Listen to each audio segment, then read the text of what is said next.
Italian Wine Podcast. Chin Chin with Italian wine people.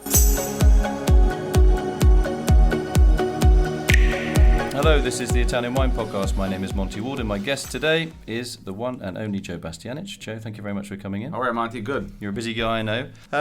Family background, let's start with that. So my family are Italian immigrants that left Italy after the war, World War II, and came to New York.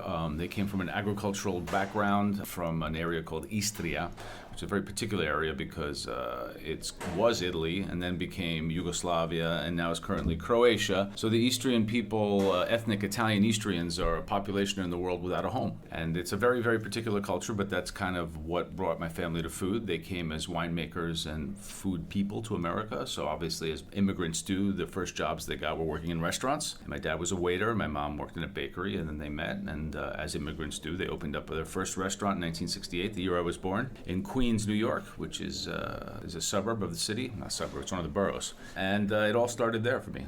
I was born in a restaurant, I grew up in a restaurant, and fell in love with food and wine, but in the most roundabout way, because as immigrants, we were very modest means, and we appreciated everything that life brought us. And the journey's been long, but food and wine have always been a central part of it. It's interesting you talk about the economic side. I mean, the people I've spoken to, is one of your big things is that you provide high quality food in your restaurants, but you're not asking the earth in terms of price. You're trying to get really sensible pricing. Yeah, well, I think that's part of the way that I was brought up. I feel a very big responsibility towards my customers, and I think just even in these days, just selling things for as much money as possible is not always the right thing. And I think that people, at the end of the day, want value or want real value for what they eat and drink, and that's kind of been my MO since the beginning, and I stick with it. I think that value is something that'll never go out of style, and both in wine. I mean, we were kind of revolutionary in the wine world. When I opened my first restaurant in 1991, it was called Becco in the Theater District of Manhattan. We opened up with an all-Italian wine list, which was unheard of in New York in the late 80s and 90s, and every bottle was $15 a bottle, cost to the customer. So it was like right off the bat, it was a different times, obviously, where you can sell a bottle of wine in a restaurant for $15, but that was how it all began. And then I've always tried to bring the value equation in the wine world, trying to get people to drink better and more. So it wasn't just about food for you. You're a real passionate musician as well. How does the music fit into your life? The music, it's such a part of your life. More and more so. It was kind of like a hidden, dirty secret. And then I started doing TV 12 years ago. I became lucky enough to be able to have a public, and now I kind of use that privilege to put forth my music. It's a unique privilege. Not many people have it, and I write songs. I write music. I did a run in a theater in Milan called Vino Veritas last year. We did a 4-month run at the Franco Parenti Theater in Milan. So what was that? Was that a musical, a wine musical? So it's a wine musical, basically. So, a classical theater, people come in, everyone gets a glass. There's 5 wines tasted. They start off with little bubbles, and they sit down. There's sommeliers who work the room. But then the show happens on stage simultaneously, and it's never there's never reference to the wine. You're there. It's called Vino Veritas. The stories are about my life in food, my life in wine. The songs are about my life, but people get to taste my wines. I always say, my wines are very, very personal, and I think when you drink a glass of my wine, it's like getting to know me a little bit. Okay, so in terms of rock influences... Oh, we're going to go there? Yeah, we don't have to. So I'm probably a little bit older than you, so I grew up with classic album rock of the 70s. I'm 50. Oh, fuck, we're the same age. You're older than me because I'm only 49. Oh, okay. I grew up with classic rock. I grew up, started a bit on the Beatles and then fell into Kiss. And then from there, when I really started, then I heard this guy play guitar named Jimmy Page, and then the whole world changed for a young 11-year-old Joe, because the power of Led Zeppelin was all about masculinity and sex and rock and roll, and I thought it was the greatest thing in the world, and all I wanted to do was listen to Led Zeppelin. And then from Led Zeppelin, I became more of a connoisseur. I also played guitar, and my taste expanded in the early 80s, got into a little bit of fusion and jazz, and started listening to things like Weather Report and Jaco Pastorius. And in New York at that time also, we had a lot of live music. So as kids in New York, we went out and listened to live music 3 nights a week. Even as 13-year-old kids, we'd take the subway in and go to the Peppermint Lounge, go to CBGB's, go to the Mud Club. In those days, see bands like The Clash, see the Smiths. We were also, that whole new wave thing is something that I lived very much in the 80s. So basically, you strike me, if I was your dad, or your mum, sorry, your parents. You were a kid that was out and about but not getting into trouble. No, we were just too smart to get into trouble. But what do you mean by that? So, I mean, we did what kids did, but we were like, it was a different time. In the 70s and the early 80s, it was, even the drugs and the booze and what happened was moderated by a humility. So it's not like now you go out and you buy a bag of weed and it's like a rocket ship to the moon. We used to smoke like Mexican shake, you know? You can smoke a joint and you feel okay, but it wasn't like blow your head off. Yeah. It was all a little bit more simple, moderate, and kinder. You know what? That may be a factor of age, because if I smoke a joint in those days, I could get nicely stoned. If I smoke a joint now after 3 puffs, I'm like, whoa. Yeah. Well, it's also the pot now is so much stronger. What was Queens like as a neighborhood? Was it a rough area? Was it a nice area? It was super ethnic. We grew up in a very Italian and Irish neighborhood, and then we moved to the Jewish neighborhood. And then that's when I realized, so we grew up in Istria, which is super hardcore, blue-collar, working class, Italian and Irish. But with good values, right? Super good values. It was all about food, and it was about families, and it was about people, and it was respect about for the community. But it was also respect for other cultures. Like, one of the main things that we knew, or sometimes that I always realized that not many people had, was like, I was Italian. The first thing I knew about you was whether you were Jewish or Greek or Irish, and that made a difference. You know what I mean? Like, where you come from. And then we moved to Bayside, Queens, which was a more affluent neighborhood. After they opened the restaurant, they had a little success. We moved out of an apartment. We bought a house in Bayside, Queens, and that's where I met people who had pools and who went to yacht clubs and drove Mercedes-Benz. I was like, this is like the other half lives. So I realized that life wasn't all about a one-bedroom railroad on Steinway Street in Queens. And, But you didn't feel underprivileged. It's not like you saw, as you say, the other side of life. It's not like you lacked anything. It seems like you were well-fed, you had clothes, you had your friends, you stayed out of trouble, you didn't take the wrong track. No, yeah, trouble was always around. And I think that because of, coming back to Italy and because of the family values we had and how food was central and how my grandmother lived with us, there was always that element of home that was as important as everything else. And I saw a lot of kids, especially in the music world, I played in a band. You saw the kids that got into the heavier drugs and took the wrong turn. And I think that certainly having a strong Italian family value was something that kept me on the straight and narrow through those years when anyone could have easily made a mistake. Sure. So you're a pretty good kid, right? I was a good kid. Yeah, I'm trying to make up for that now, but I was maybe even too good.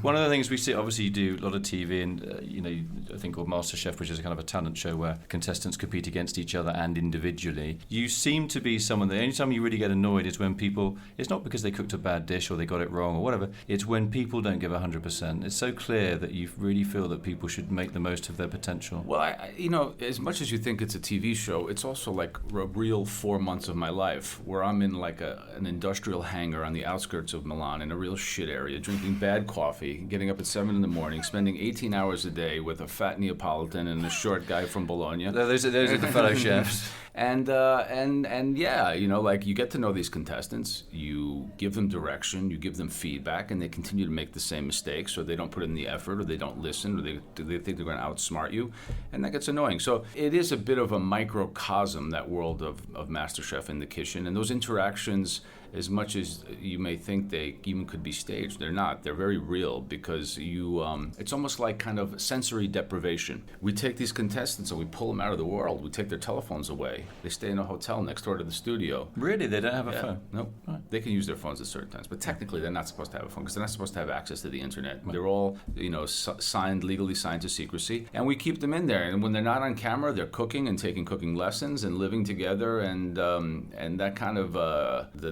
deprivation of their real lives makes them very vulnerable and very, very open to direction. And some people use that stimulus to really kind of excel and win, and other people it doesn't work. So, and a lot of the frustration in the show is that the rapport between us and the cooks is real.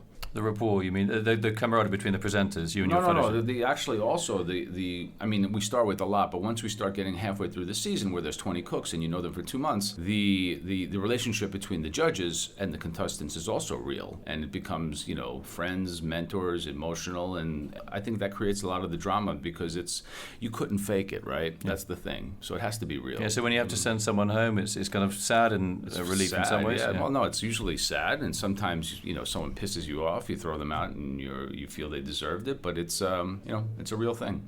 Okay, so food and wine pairing, how anal are you about that? Do you just open a bottle of wine and have a bite to eat, or do you really try and match stuff up? No, I think that I've gone through an evolution of that in my life, and I think the whole world is too. Like when I started, it was about pairing wines that seemed to complement food and something that would really we really thought about a dish and the wine that would go with it. And then it's kind of like music for me. You go through different phases and different tastes in your life. So then it was like contrasting flavors. Then I really kind of stopped eating at restaurants. I've eaten everything in my life already. I'm done. Like I'm all about like a plate of spaghetti, you know what I mean, or a pizza, or I'm like about eating products. So contrast, complement, what makes you smile, what are you in the mood for?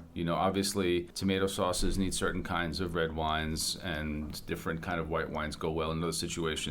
I drink white wine every day as an aperitivo, as a beverage. I drink red wine mostly at the table. I never drink sweet wine, and I like champagne whenever anyone was willing to open a really good bottle. Cool, okay. Let's talk about your creative side. How has that changed over time, either with food or with wine? Like when you create your wines, you've got a couple of wineries. So creativity is something that I think that grows on you in life. I've been fortunate enough to have different outputs to do it, whether it is in wine or in food or creating restaurants. I think that at the first years of my professional life, a lot of my creativity went into trying to recreate the food experience. And that's a very powerful thing, like when you can create an environment and how people interact with food and drink, and you can affect it or change it or do things that change the world in wine, and I've done that. That's big. Is that about the ambience? Or is it about the atmosphere, or is it about... It's about pairing? Like physical things. Like when we opened Babbo in 1998, I had this idea. We were buying wine in large formats because the wine market was upside down. The distributors had all these 3 liters, great wines. They didn't know what to do with them. I was buying closeouts of giant bottles. Like, how am I going to sell this stuff? So we basically started the idea of the quartino, Explain. A quartino is un quarto di un litro, a quarter of a liter. The 25 cl? Yeah, so the concept was all the pomp and circumstance of wine by the bottle in the context of wine by the glass. It's a glass, it's poured from the bottle at the table into a small decanter. Then you can kind of fill your own glass to as much as you feel comfortable. And we were really the first to do that. Yeah. And that is a way that wine is served almost everywhere in America now. Okay. So that's like a real thing. But that was almost, you would sort of see that in like the old timers in Italy. They'd have those kind of beakers almost on the table. They're playing cards or whatever. That's exactly where my family's from. We come from a great osteria culture. My great-grandfather was a drunk, the town drunk, and they called him quartich, because he would just go to the osteria and have one quarto after the other, and that was his nickname. Really? True story, yeah. Did he live to a ripe old age? I think he lived into his 90s, yeah. Yeah, well, there you go. I say drunk. I don't think he was a drunk. He was a guy who probably drank 2 liters of wine a day. Right, kids don't copy that at home. Yeah? He probably worked he worked in the fields and he could metabolize it. Yeah, it's fuel, isn't it? Yeah, they were drinking different kind of wines back then, but 2 liters seems like a lot. But so that's what I associate with you. You're not someone that has any airs and graces. You know your origins, and you've got a lot of respect for that kind of, like the old timers, basically, the old timer Italians. Yeah, I think there's so much to learn from how they handled life. I wrote a book called Restaurant Man. I don't have it. I'll send it to you. I learned so much from my father. Guys who were immigrants. Guys like my father, even in his own simplicity, and he was a guy that the times left behind a little bit in the older parts of life, but he was a guy who saw hunger in his life, in the war, didn't have enough to eat, came to America, opened a restaurant, made a living, bought a house, right? And I think that the kind of like the nuts and bolts values that those kind of people have about the value, he quantified his success in America by the kind of food he could put on the table. Right. If he could open a bottle of champagne or have good wine or some caviar or smoke, for him, that was success. Eating well, having friends to the house, music. He played the accordion. He was actually almost a semi-professional accordion player.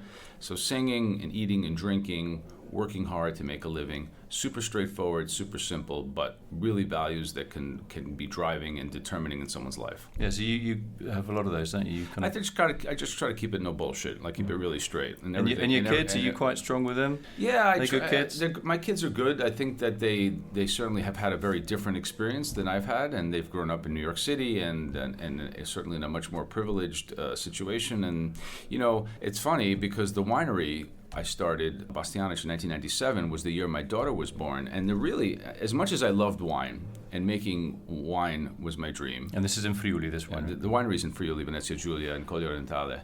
I came here as a kid, toured around in the late '80s in a VW minivan, and lived like a hippie for a year and a half. I went from Pantelleria to Alto Adige, making wine, working in restaurants, and that's kind of really where I fell in love with the wine thing, like the making of wine, the agriculture. And you could imagine in 1989, the Italian wine world was a very different place than it is now. But one thing that the Italians do is bring people into their world, and the Italian wine community brought me into their world, and they kind of influenced me, and they taught me, and I had great teachers, like people like Luciano Sandrone, Marco De Bartoli, just to name a few, who were really kind of mentors to me as a young kid, and that's when I figured out that I had to do the wine thing. So my first plan didn't work out. I was going to find an Italian contessa, like a a noble What, Italian, to marry? Yeah, to marry into, because I thought I would just marry in, it'd be easier. No, that was Really? my plan one, but it didn't work. Did you have a crack at any? Yeah, Any success? one, I can't mention it, but one German, I almost got it.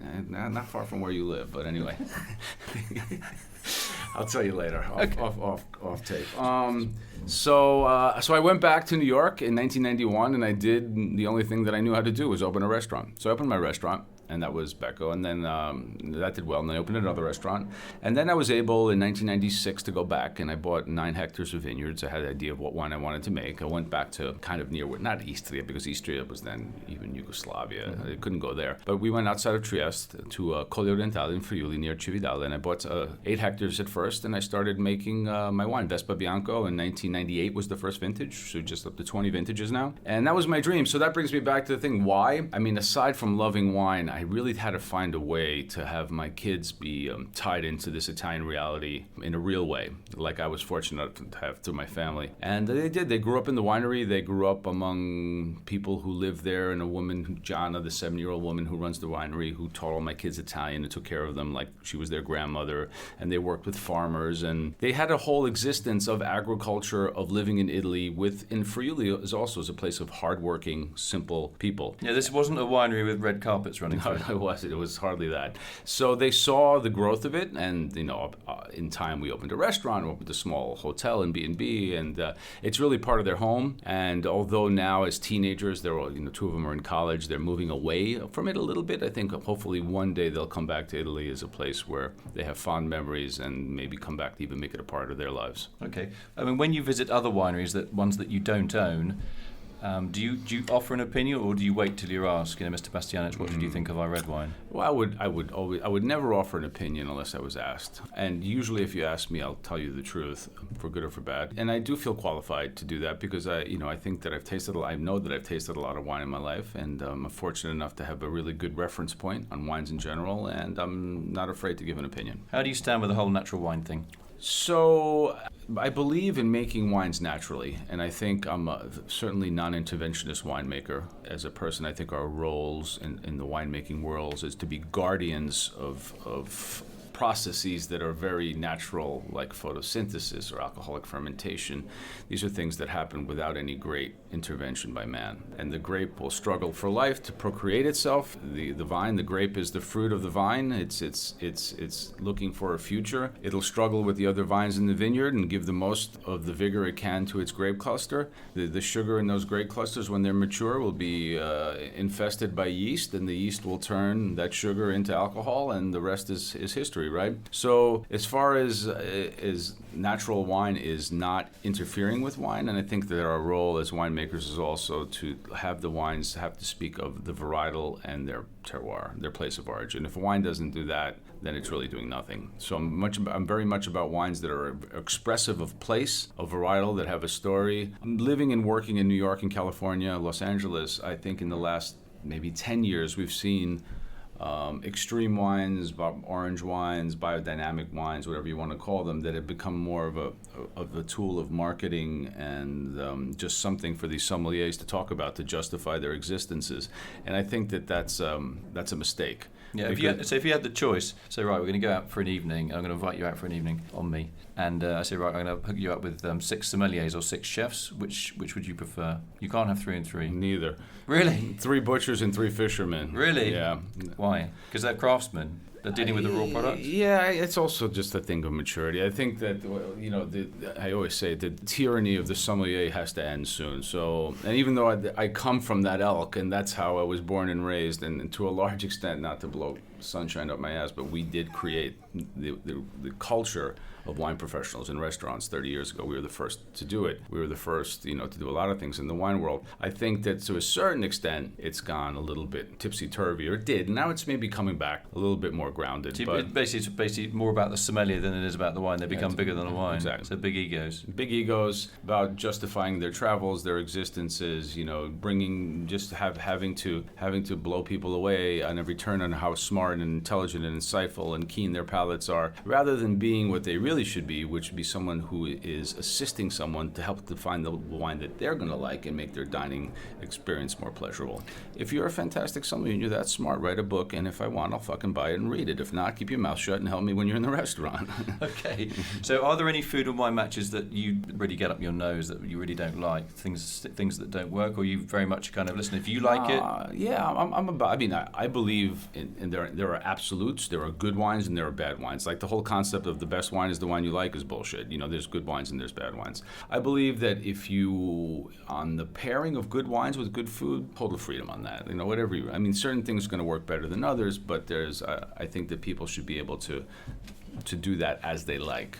Although there are certain absolutes that I feel, at least in the Italian world, that really stand true and work. Like Nebbiolo, Piemontese wines, Barbaresco with a Brazzato, with mushrooms, with those kind of flavors, those earthy, woodsy flavors, or Tuscan wines, like Sangiovese in its best form as Brunello or Vino Nobile, with grilled meats and that char and the red meat. Those are things that really, really work. Because you got a winery in Tuscany as well. Tell us about that. Did I go to a Tuscany? No, you got I own one. Yeah, in La Mozza in Maremma. Yeah, that was that came 15 years ago, 5 years after the original one. And Maurizio Castelli was he had bought a plot of land for his son and their family, and he's like, yeah, these fucking dudes from these rich noble people from the Veneto are going to come here and break my balls. You should buy this land before they do, because if I'm going to have to kill them. So I did, and we bought like 100 hectares. We planted 10 off the bat. Now we're up to like 30 hectares, and we're in Località Poggio La Mozza, where we make a bit of Morellino and a bit of IGT. So the Morellino is the local name for the Sangiovese grape? Yep. And so mostly Sangiovese, but with all the clones down there that they use in making the Morellino. So Morellino is a geographic designation, where Sangiovese and 11 other varietals that can be used in Morellino. So do you take, these wines that you make in Italy, whether they're in Friuli, obviously, or in Tuscany, do you sell all of those via your outlets, or do you sell to other people? Obviously we sell in our restaurants in Italy, but also all throughout the world. We try to, obviously having a throughput of your own restaurants is great, and it's a good marketing tool for wines, but we also have markets all over the world. Yeah. And how are tastes changing in terms of wine, in terms of it? Obviously, oak seems to be out. Well, if you just look at the microcosm of Barolo and Barbaresco, what's happened in the last 10 years, I think that's a good leading indicator of what's happening in the global wine world. Those wines, when done right, speak of the place, are pure, are powerful, are varietally driven, have a great sensibility with the local food. The people who make them smell of them, It all kind of makes sense. And I think people want more and more of that. And it's funny because we're here today to talk about millennial wine consumers and understanding what these kids who are 20 to 30-year-olds are going to drink. And from our perception and from what studies that we're learning by web marketing is they're informed, they're not a friend to spend, they want quality, and they want authenticity. And they want narrative as well. They want a story behind it, don't they? But they have the narrative, in their digital existence. Everything is either a video or a narrative. So I think they even presuppose that, because anything you sell them has to either have the visual behind it or the storytelling behind it. But they're certainly focused on quality. They're consuming less but better, and they want to know where their products come from, and they're not willing to spend a little bit more. So the signs are all good. I think it's up to us producers or us older folks to really modernize how we want to communicate about wine and how we want to affront this next horizon of wine consumers, which are millennials. So final question. You're a brilliant communicator, very successful self-made businessman who's got his feet on the ground. Do you have any political ambitions? And I don't mean that in a pejorative sense. I just mean, you are a leader, a pathfinder. I've thought about that. Quite frankly, if I didn't do the whole TV thing, politics might have been something that I would have enjoyed doing. Because you were a banker very briefly, weren't you? Yeah, I was a banker for a while. Was that fun? It was. Did you see Wolf of Wall Street? It was like the 1990, 89, 90, 91. It was like the excesses of New York and Wall Street. It was a great moment in New York, but it was a crazy moment. Were you a bit of a black sheep then? Presumably if all the bankers had made $1 million that day, they were sloshing Krug champagne down their necks, and you were probably going back to your family home and just chilling out, yeah? No, I had an apartment on the 38th floor in Battery Park City, overlooking the Statue of Liberty. So you were caning it as well, yeah? Yeah, I had a Jewish girlfriend named Robin Shalom. And I would go out for go out for dinner like every night, and it was great. It was like a real heyday in New York. Good memories, good times. So she's obviously stuck in your memory. She was. I didn't forget her. Very nice girl. How do you stay in shape? I exercise every day. I do have a lot of athletics. I've done Ironman. I run marathons and try to. The only thing that keeps me on the straight and narrow is having to get up and hit that gym for a couple hours every morning. I was going to ask you that one about the politics. So I kind of cut you off. Sure. I mean, any political ambitions? Not in Italy, because it's not my country, and it's just so fucked here anyway. But the U.S. is hard for me because I'm living mostly in Italy, so it's kind of like I'd have to be there. So, but I wouldn't mind, and I think that there is, especially with what's happening now in the United States, there's always more and more of a need for, I think, intelligent people who really want to do something good. To moderate people, just people who have a good sensibility, because it's the whole ambition of ego and power is just boring, and it's kind of gross. Yeah. And I think there'll always be a space for people who want to do right by others in politics. So I don't know. I'd love to do it, but who knows? Maybe not in this lifetime. Fair enough. Joe Bastianich, I want to thank you for coming in. Really good to talk to you. Thank you very much. It's always a little bit nerve-wracking talking to somebody that you see on telly a lot. Right. That was a great interview. You're good. Thanks. I told you about my kid, yeah? Yeah. He's 9. Yeah, he's a good lad, yeah. What's his name? He's called Arthur. Arthur. Yeah, so... does he speak Italian? Yeah, he does, yeah. Does he speak English as well? Yeah, he does. What's his first language? It's a mix, actually, because he goes to school in a little local school in Montalcino, which is full of good kids, and most of the parents are Brunello So producers. do you know the other guy, like, who are the other Brits over there? There's Suckling's around there. Doesn't he live there? Yeah, he's a bit further north, actually. He's up a little bit more towards... He's got kids who come to Tuscany and they grew up in England. And there's a couple of others. There's a lot of you guys up there. Yeah, I mean, the Montalcino is kind of also the kind of Tuscan lifestyle. That's my dream. That was always my dream, Montalcino. Really? Came close a couple of times. And to buy a vineyard? Yeah, well, my partner's a financial lawyer, so she could help. She valued some wineries recently. You've got to be really careful. Yeah. Because when they value the winery, what happened last time is they actually valued the stock on its retail value, so the price of the winery was X million more than it should have been, so you've got to be pretty careful.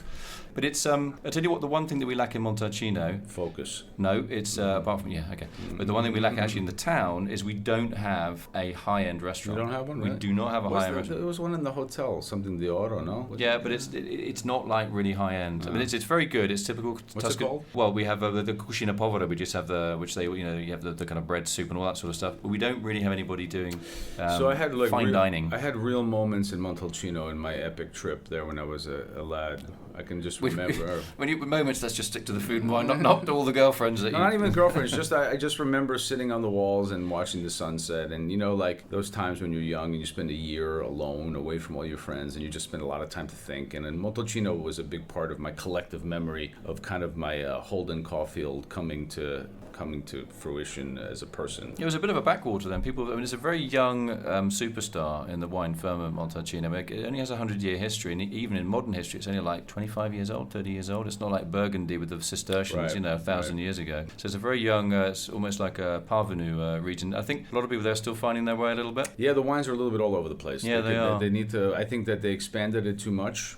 I think there's a lot of Brunello that's not Brunello, in my opinion. Yeah, it was the 97 boom where basically the legal register you could register. And if you had a EU wife, like a Croatian wife, whatever, you get extra money because it was a woman getting involved in farming. So there were maybe some slightly dodgy motivations for people jumping on the bandwagon. And there's certain people who have not helped it either through certain firms, nameless, that have not helped the Montalcino clause. It's cleaned up a lot though. Has it? Yeah, it's a lot better. It's a great place because when the wines, like I'm a big fan of Poggio di Sotto, or when those wines are, even Solderos, when those wines are good and pure, Sangiovese, it can be so powerful, so amazing. So it really is kind of Burgundy-esque in a lot of ways when it's really good. It's unforgiving, it's acid, it's a beast, and to do it right takes a lot of finesse, and when it's great, it can really be great. Yeah, you should come down. You should buy somewhere. We'll see. Why not? I think I missed the boat on that one. Nah, maybe. Never know. Joe Bastianich, Thanks, man. Appreciate it. You're a superstar. Thanks a lot for coming in. Thank you for having me. Yeah, it's been great. Thank you. Follow Italian Wine Podcast on Facebook and Instagram.